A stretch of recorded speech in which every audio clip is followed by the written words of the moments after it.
May nakikita ba kayong pattern o formula sa mga candidate na nananalo? Kasi pag sinabing Philippines, laging lutang, no? Parang iba yata yung beauty natin.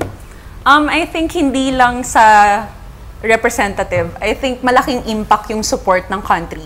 Kasi may mga bansang, okay din, ang daming magaganda, pagdating mo sa pageant, lahat magaganda, ang hirap pumili ng favorite mo.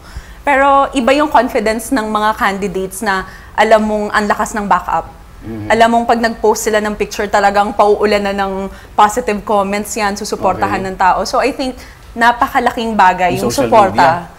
Hindi lang before na kahit wala pang social media, talagang alam nila na yung buong bansa mo sumusuporta sa'yo.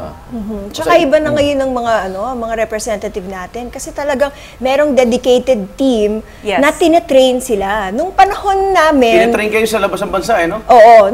Nung panahon ko, ako yung first na pinadala sa Venezuela para i-train. For 1 week lang yon.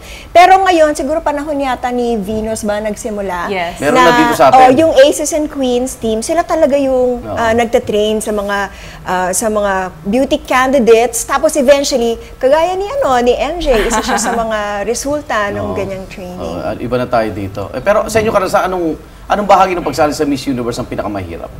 Yung pressure for me. Kasi alam mo, ang daming... Pressure pa ron. Ganon. I think mas pressure dito no? bago umalis. Kasi andyan silang lahat sa'yo, kinakausap ka nila, ano nang gagawin mo? Pero deep inside me, hindi ko naman alam kung anong mangyayari pagdating ko doon. Pinakamahirap yung malayo sa pamilya. Na-homesick ako noon eh. Ilan ba yun? Ilan linggo ba yun? Dalawa? Mga 3 weeks. Pero first time ko kasi na mahiwalay sa pamilya ko. Na nag-travel ako, na ako lang mag-isa. So, sa akin yun ang pinakamahirap kasi na-miss ko sila. Tapos may sakit pa na nung tita ko. In fact, namatay siya during the time na nandun ako sa pageant. So, hindi ako tinatawagan ng mga parents ko kasi nga ayaw nilang i-break yung news sa akin. Sad news. Baka maka-apekto. So, na-miss ko sila.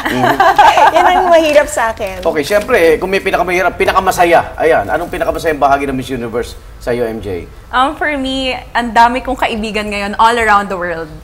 Even after the pageant. Nationality. Oo, may isa every country. Wow. And dahil ako mahilig talaga ako mag-travel. So ngayon, pag may pupuntahan akong bansa, may na. matatawagan ako. May nagdadala sa akin kung saan tour guide ka. May personal tour guide na ako. Pinakamasaya ko yung yung na-meet ko yung mga Pilipino na sa Trinidad and Tobago. Yes. Na hindi ko akalain na may mga Pinoy ito doon. Tapos nag-celebrate pa ako ng birthday ko. So sinurprise nila ako. Talagang nag-organize sila ng party para sa akin. May communication pa rin kayo? Ay, hindi na. Wala na. Wala na.